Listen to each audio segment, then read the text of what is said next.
মৰিয়নিত সাংসদ গৌৰৱ গগৈৰ আধাৰশিলা স্থাপন। যোৰহাট লোকসভাৰ সাংসদ গৌৰৱ গগৈ শুকুৰবাৰে মৰিয়নি সমষ্টিত উপস্থিত হৈ কেইবাটাও কাৰ্যসূচীত অংশ লয়। মৰিয়নি নাগাজাংকাত অলপতেই হাতীৰ আক্ৰমণত মৃত্যু হোৱা মদন চুতীয়াৰ ঘৰত উপস্থিত হৈ পৰিয়ালটোৰ কাষত থিয় হৈ পৰিয়ালটোক সমবেদনা জনায়। সাংসদগৰাকীয়ে দিহিঙীয়া পাৰ চাহ বাগিচাত সাংসদ পুজোৰে নিৰ্মিত হ'ব লগা কালী মন্দিৰৰ লগতে এই সমষ্টিটোৰ কেইবাটাও অনুষ্ঠানৰ আধাৰশিলা স্থাপন কৰে। উক্ত কাৰ্যসূচীত বহুকেইগৰাকী ব্যক্তিয়ে কংগ্ৰেছ দলত যোগদান কৰে। আগন্তুক সময়ত চাহ বাগিচাৰ কৰ্মচাৰীসকলৰ বিভিন্ন সমস্যাৱলী সংসদত সজোৰে দাঙি ধৰি আঁতৰ কৰিব বুলি জানিবলৈ দিয়ে।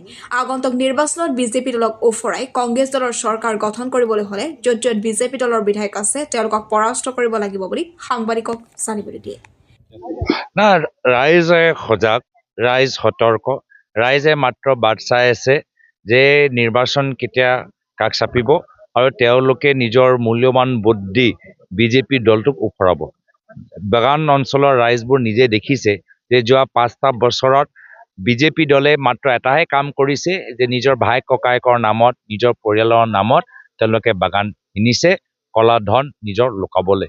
আৰু ক'ৰবাত বাগান বন্ধ হৈছে, ক'ৰবাত শ্ৰমিকসকলে PF পোৱা নাই, একো তেওঁলোকে চিন্তা কৰা নাই। এতিয়া নিৰ্বাচন কাষ চাপিছে, এতিয়া শ্ৰমিকসকলৰ কথাবোৰ মনত পৰিছে। কিন্তু শ্ৰমিকসকলৰ কথাবোৰ মনত পেলাওঁতে তেওঁলোকে কি কৰিছে যে যি আইন কংগ্ৰেছ দলে শ্ৰমিকসকলক সুৰক্ষা প্ৰদান কৰিবলৈ যি আইন প্লান্টেশ্যন লেবাৰ এক্ট আনিছিল, সেই আইনটো তেওঁলোকে নাইকিয়া কৰি এতিয়া মালিকপন্থী কিছু নতুন শ্ৰমিক আইন আনিবলৈ বিচাৰে, যাৰ ফলৰ পৰা মালিকসকলৰ দায়িত্ববোৰ কমি যাব। এইখিনি ক্ষেত্ৰত আমি মহিলাসকলক বিশেষভাৱে আমি অৱগত কৰাইছোঁ যে পৰৱৰ্তী দিনত যেতিয়া বাগানৰ মালিক আৰু বাগানৰ শ্ৰমিকসকলৰ মাজত যেতিয়া আনুষ্ঠানিক আলোচনাবোৰ হয়, তাত যে মহিলাসকলৰ প্ৰতিনিধি থাকিব লাগে সেইবোৰ মিটিঙত, এইটো আপোনালোকে দাবী জনাব।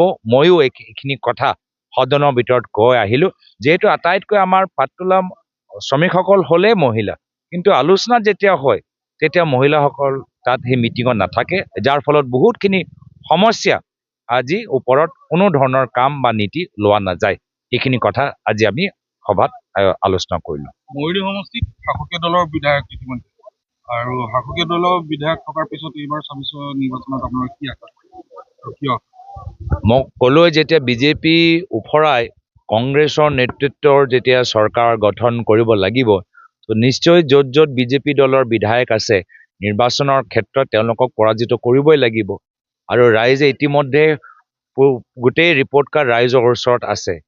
বিজেপি বিধায়কে কি কৰিলে, বিজেপি চৰকাৰে কি কৰিলে, আৰু সেই ৰিপৰ্ট কাৰ্ডবোৰ আমি আগন্তুক দিনত আমি আৰু প্ৰচলিত কৰিম। মৰিয়নিৰ পৰা সূৰ্য দাসৰ ৰিপৰ্ট, এন এক্সপ্ৰেছ।